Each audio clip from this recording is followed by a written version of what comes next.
রুশ সামরিক অভিযানের মুখে ইউক্রেন ছেড়ে বিভিন্ন দেশে আশ্রয় নিয়েছে দেশটির লাখ লাখ নাগরিক। পোল্যান্ড, জার্মানি, যুক্তরাজ্য, আয়ারল্যান্ড, ফ্রান্স সহ বিভিন্ন দেশ বিপুল শরণার্থীদের আশ্রয় দিয়ে মানবিকতার পরিচয় দিয়েছেন। আশ্রয় নেওয়াদের খাদ্য, চিকিৎসার মতো মৌলিক চাহিদাগুলো পূরণ করছে এসব দেশের সরকার।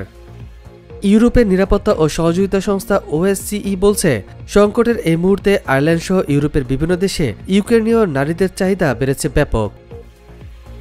বিভিন্ন নিষিদ্ধ সাইটে তাদের খোঁজার ইতিহাস ঘেঁটে সংস্থাটি বলছে, ইউক্রেনীয় যৌনকর্মী খোঁজার হার বেড়েছে 600% পর্যন্ত। আয়ারল্যান্ডের বেসরকারি সংস্থা বলছে, আয়ারল্যান্ডে অবস্থান করছেন সবকিছু ফেলে আসা ইউক্রেনীয় নারীরা, আর এই সুযোগটাই লুফে নিচ্ছেন অনেকেই। এইসব নারীদের যৌন সান্নিধ্য পেতে ইন্টারনেটে চলছে ব্যাপক খোঁজ। OSCEর বিশেষ প্রতিনিধি ও মানব পাচার প্রতিরোধের কোঅর্ডিনেটর ভলেন রিচি এক অনলাইন সম্মেলনে বলেন, ফেব্রুয়ারি শেষে এই পর্যন্ত কেবল আয়ারল্যান্ডে যৌনতার জন্য ইউক্রেনীয় নারীদের খোঁজার হার বেড়েছে 250%।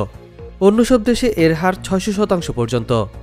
রিচি দাবি করেছেন, পতিতাবৃত্তি ও অন্য যৌন পরিষেবার জন্য আয়ারল্যান্ডের শীর্ষ স্থানীয় বাজার অ্যাসকার্ট আয়ারল্যান্ড। তারা গ্রাহকদের ইউক্রেনীয় নারীদের সঙ্গে যৌনতার সুযোগ করে দিচ্ছে।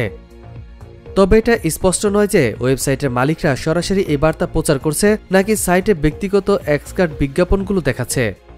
যুদ্ধ শুরুর পর থেকে ইউক্রেনীয় নারীদের চাহিদা ব্যাপক হারে বৃদ্ধি ঘটেছে। পাচারকারীদের জন্য ইউক্রেনীয় নারীদের নিয়োগ ও শোষণের জন্য একটি শক্তিশালী প্রণোদনা হিসেবে কাজ করবে। এগুলো আমাদের থামাতে হবে। সচেতনতামূলক প্রচার অভিযান, একই সাথে সোশ্যাল মিডিয়া প্রচারের মাধ্যমে এই সংকটের লাগাম টানতে পারবে। সম্মেলনে অনেক বক্তা জানান, পাচারের ঝুঁকিতে থাকা ইউক্রেনীয়দের রক্ষায় সরকারের দ্রুত পদক্ষেপ নেওয়া উচিত।